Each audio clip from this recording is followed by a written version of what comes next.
चलो, नमस्कार जी। एक बार पुनः आप सभी का स्वागत अध्ययन धाम यूट्यूब चैनल पर। देखो,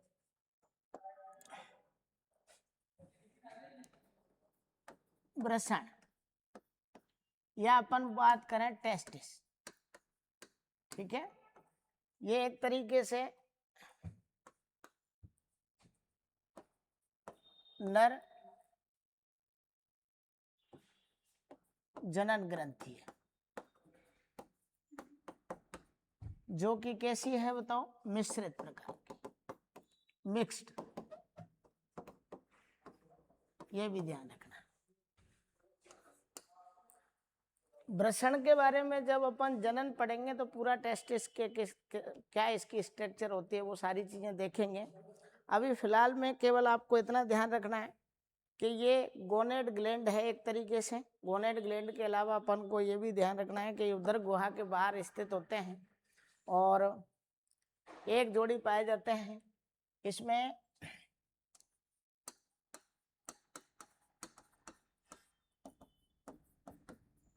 के बाहर स्थित होते हैं, थैलेनुमा संरचना होती है। थैलेनुमा संरचना वृषण कोश में, ठीक है, वृषण कोश में, वृषण कोश में, ठीक है। अब क्यों होते हैं? क्योंकि वृषण कोश का ताप 34 डिग्री से 35 डिग्री सेंटीग्रेड होता है, जो कि शरीर के ताप से कम है, ठीक है। अब ये उसमें इसलिए भी स्थित होते हैं क्योंकि हमारी बॉडी का जो टेम्परेचर है उस टेम्परेचर पर जो शुक्राणु हैं उनकी डेथ हो जाती है। तो इस हिसाब से आप कह सकते हो कि जो वृषण होता है वो वृषण कोश के अंदर उदर गुहा के बाहर होता है, ठीक है। चलो, अब इसको अंतःस्रावी ग्रंथि के तौर पे कैसे देखा जाता है? तो आपको ये ध्यान रखना है कि इसके अंदर पहले इसका एक स्क्रीनशॉट लो फटाफट से।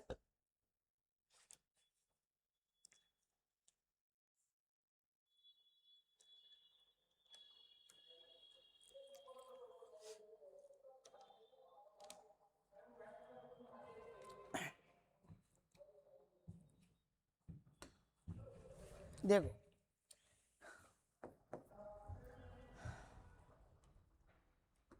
वृषण में, वृषण के अंदर कोशिकाएं होती हैं अंतराली कोशिका, ठीक है, अंतराली कोशिका या यदि कोई बोलते हैं लेडिंग सेल,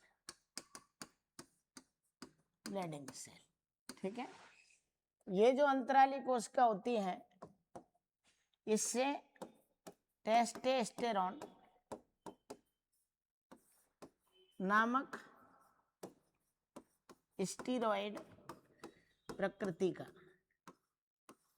हार्मोन निकलता है,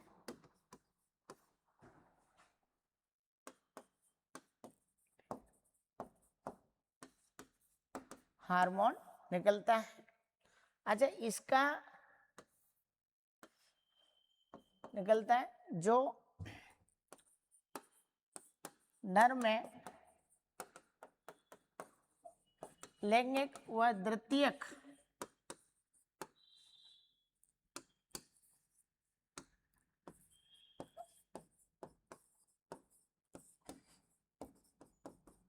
लैंगिक लक्षणों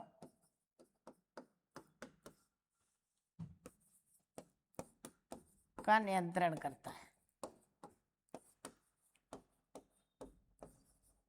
ठीक है। तो टेस्टोस्टेरोन जो हार्मोन है वो कौन सी कोशिकाओं से निकलता है आपको ध्यान रखना है? अंतराली कोशिकाओं से। कौन सी कोशिकाओं से निकलता है बताओ? अंतराली कोशिकाओं से, ठीक है ना। अंतराली कोशिकाओं से निकलने वाला जो हार्मोन है टेस्टोस्टेरोन, अगर इसकी प्रकृति पूछी जाए तो ये किस प्रकृति का है, तो स्टेरॉइड प्रकृति का है। ठीक है, जब भी अपन ने इनके हार्मोन्स की बात करी थी तो मैंने बताया भी था कि वृषण से निकलने वाला जो हार्मोन है ये स्टेरॉइड प्रकृति के होते हैं, ज़्यादातर सभी प्रोटीन होते हैं, उस हिसाब से भी अपन ने देखा था। चलो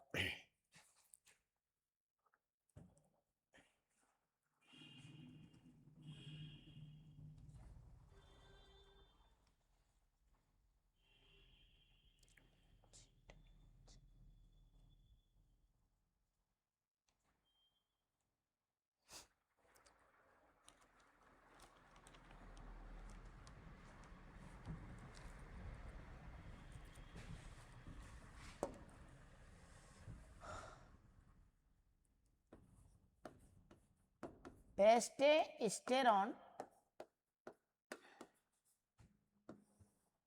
हार्मोन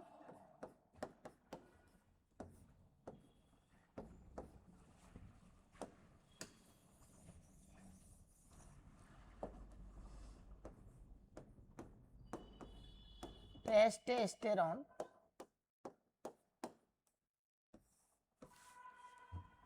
हार्मोन का नियंत्रण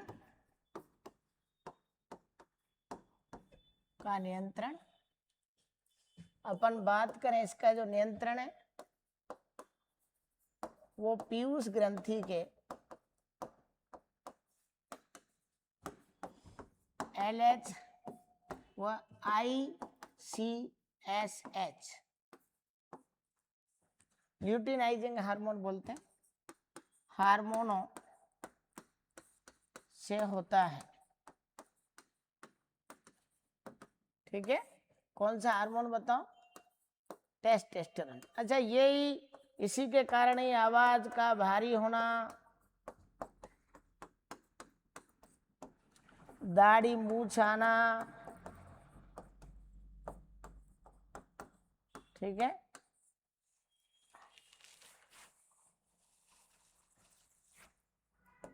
ये सभी जो लैंगिक लक्षण, लैंगिक परिवर्तन किसके अंदर होते हैं बताओ, पुरुषों के अंदर, उसके लिए कौन सा हार्मोन जिम्मेदार है बताओ, टेस्टोस्टेरोन।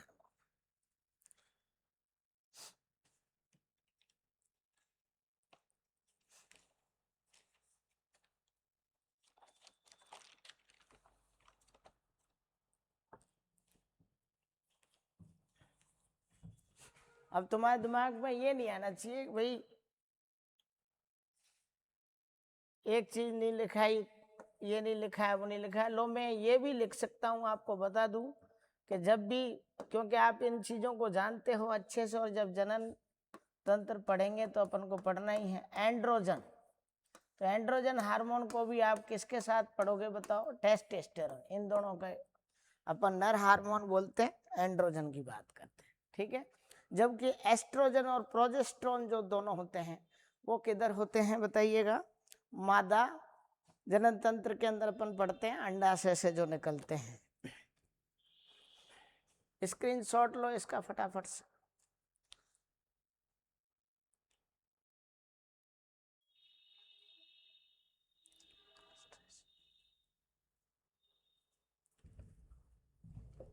अच्छा, एक चीज और, एक नोट लगा के लिखनी है आपको।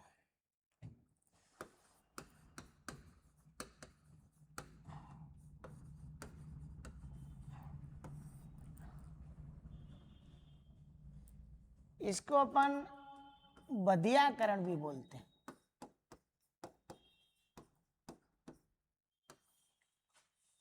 बधियाकरण क्या बोल देते हैं बताओ, बधियाकरण। बधियाकरण का अर्थ होता है जो पशु होते हैं ज्यादातर, या किसी के भी जो वृषण हैं, उनको इस तरीके से दबा दिया जाता है तो कि उसके अंदर क्या नहीं बन पाते हैं बताओ, शुक्राणु नहीं बन पाते हैं, तो उनको क्या बोला जाता है, इसको बधियाकरण को जन दशानन भी बोलते हैं। क्या बोलते हैं, जन धनासन। क्या बोलते हैं, जन धनासन। इसी को क्या बोल देते हैं बताओ,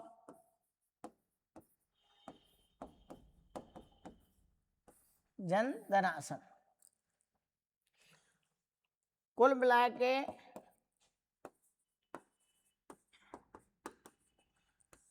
नपुंसकता, ठीक है, जनन नहीं कर सकता, जनन नहीं कर सकता। तो ये भी आपको ध्यान रखना है। ये किससे संबंधित है बताओ? वृषण से संबंधित है। कॉस्ट्रेशन बोल देते हैं इसको, कैस्ट्रेशन भी बोल देते हैं। हमको इतना ध्यान रखना है इसके बारे में।